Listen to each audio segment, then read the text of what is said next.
நான் இது வந்து இப்போ கை எனக்கு சொனைக்குது. தேங்காய் எண்ணெய் போட்டிருந்தா கை சொனைக்காது. அது வந்து எப்பவுமே இதை பண்ணும்போது மட்டும் கையெல்லாம் ஒன்றும் குத்தும். அதனால் நம்ம தேங்காய் எண்ணெய் போட்டுருந்தா இதை வந்து கட் பண்ணணும். இப்போ நான் கட் பண்ணிட்டேன். தேங்காய் எண்ணெய் நல்லா தடவிட்டு தான் நம்ம பிரண்டையை கட் பண்ணணும். நான் கொஞ்சம் அசால்ட்டாக பிரண்டையை கட் பண்ணும்போது தேங்காய் எண்ணெய் தடவலை, சொனைக்க ஆரம்பிச்சிச்சு, கையெல்லாம் இச்சிங் ஆகுது. அதனால நான் வந்து இப்போ வந்து தேங்காய் எண்ணெய் தடவிக்கிட்டேன். இப்போ வந்து கொஞ்சம் இப்போ வந்து நான் கடாய் அடுப்பில் வச்சுருக்கேன்.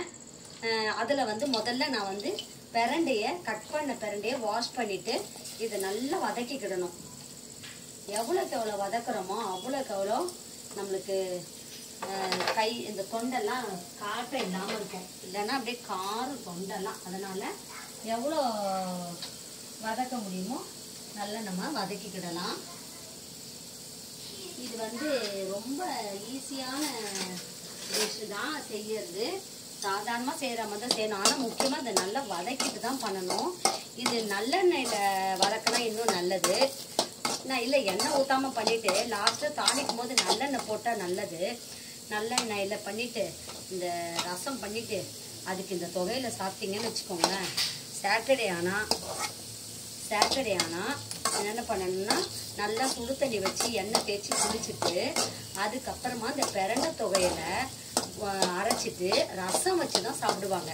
சாட்டர்டே ஆனால் இதை மாதிரி தான் பண்ணுவாங்க. அப்போது உடம்புக்கு ரொம்ப நல்லதாக இருந்துச்சு. அந்த காலத்துலலாம் அப்படி தான் பண்ணுவாங்க. சாட்டர்டே ஆனால் சுடு தண்ணி வச்சு குளிச்சுட்டு எண்ணெய் தேய்ச்சி சீயக்கெல்லாம் போட்டு குளிச்சுட்டு பிரண்டை தொகையில் 2-3 நாளைக்கு முன்னாடியே பண்ணி வச்சுருவாங்க. அதை அந்த சாட்டர்டே அன்னைக்கு ரசம் மட்டும்தான், சிம்பிள் சாப்பாடு ஆனால் ஹெல்த்தியான சாப்பாடு அதான் செய்து சாப்பிடுவாங்க. இதை வந்து உடனே சாப்பிடாதீங்க. ஏன்னா நான் கொஞ்சம் முத்தலாக தான் இருக்குது. அதனால் இதை நல்லா நான் வதக்கிக்கிறேன்.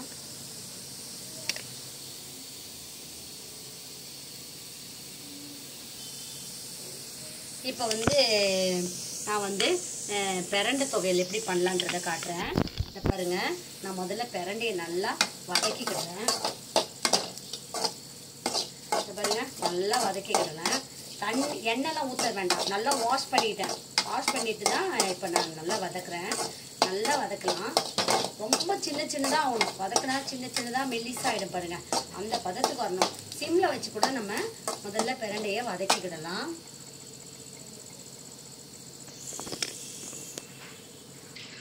இப்போ பாருங்க, இது வதங்கட்டும். அதுக்கு முன்னாடி நம்ம காஞ்ச மிளகா, புளி, கல்லுப்பு, பூண்டு இதெல்லாம் எடுத்து வச்சுப்போம். இதை பாருங்க, பூண்டு வந்து எப்பவுமே நம்ம முழுசாக அப்படியே விட்டுறக்கூடாது. விட்டுட்டு அது பாருங்க கருப்பு வந்துச்சு பாருங்க. இந்த மாதிரி கருப்புங்க வந்துடும். அதனால பூண்டை வந்து எப்பயுமே நம்ம உரிச்சு தனித்தனியாக வச்சுக்கிடணும். நான் ஓரளவு பூண்டு எடுத்துக்கிட்டேன். இதை நல்லா வதக்கலாம். இது வந்து உடனே பிஞ்சி பிரண்டையாக இருந்தால் அன்னைக்கே சாப்பிடலாம்.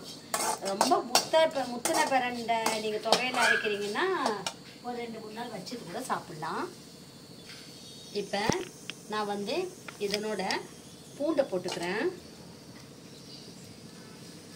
காரமாக கொஞ்சம் சாப்பிட்ணுன்றதுக்காக நான் கொஞ்சம் காரம் போட்டுக்கிறேன். காஞ்ச மிளகா, பூண்டு, இந்த பிரண்டை நம்ம கட் பண்ணி வச்சிருந்த பிரண்டை எல்லாத்தையும் ஒன்றா போட்டு வறுத்துக்கிடலாம். இப்போ இதனோட நான் கல்லுப்பு போட்டுக்கிறேன்.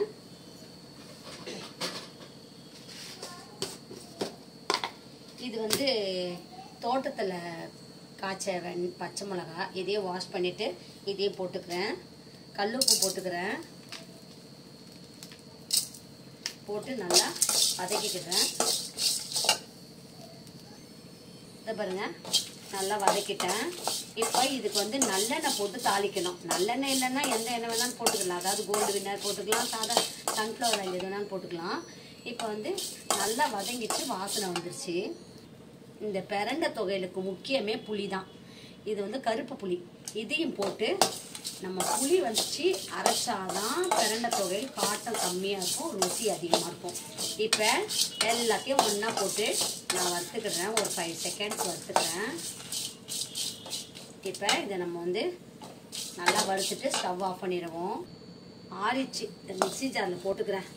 போட்டு நல்லா அரைச்சிட்டு எண்ணெய் நிறைய ஊற்றி நான் இதில் ஒரு 2 மிளகு போட்டுக்கலான்னு பார்க்குறேன்.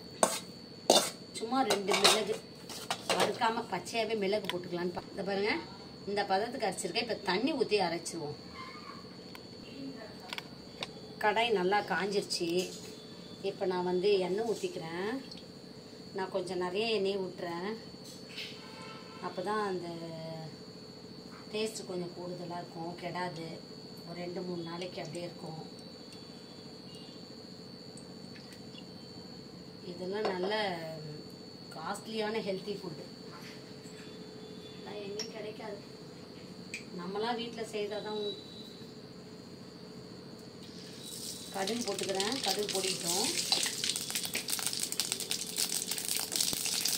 அடுத்தாக்கில் இப்போ பாருங்கள் நல்லா அரைச்சிட்டேன். இதை வந்து ஸ்டவ்வை சிம்மில் பண்ணிக்கிட்டு ஸ்லோவாக தான் போடணும். எப்பவுமே வேகமாக எண்ணெயில் போடக்கூடாது. ஸ்லோவாக. இதை எப்பவுமே மிக்சியிலேருந்து எடுத்து போட்டாலும் எதுனாலும் எண்ணெயில் போடும்போது ஸ்லோவாக போட்டால் எங்கேயுமே வெடிக்காது.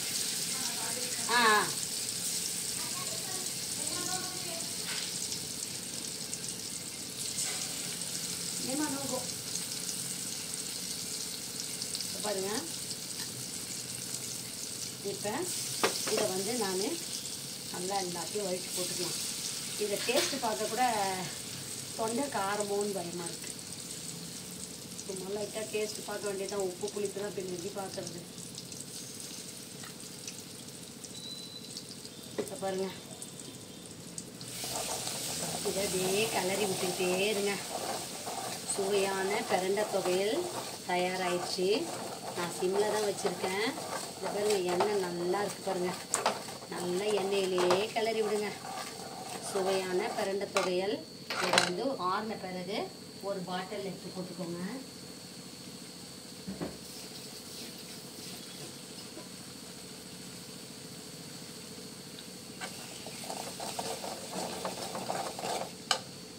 கொஞ்சமாக உப்பு கம்மியாக இருக்குது.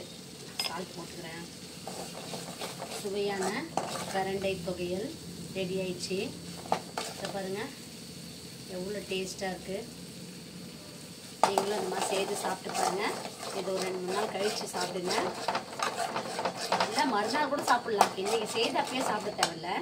உங்களுக்கு இந்த பிரண்டை துவையல் பிடிச்சதா சேனலை லைக் பண்ணுங்கள், ஷேர் பண்ணுங்கள், சப்ஸ்கிரைப் பண்ணுங்கள்.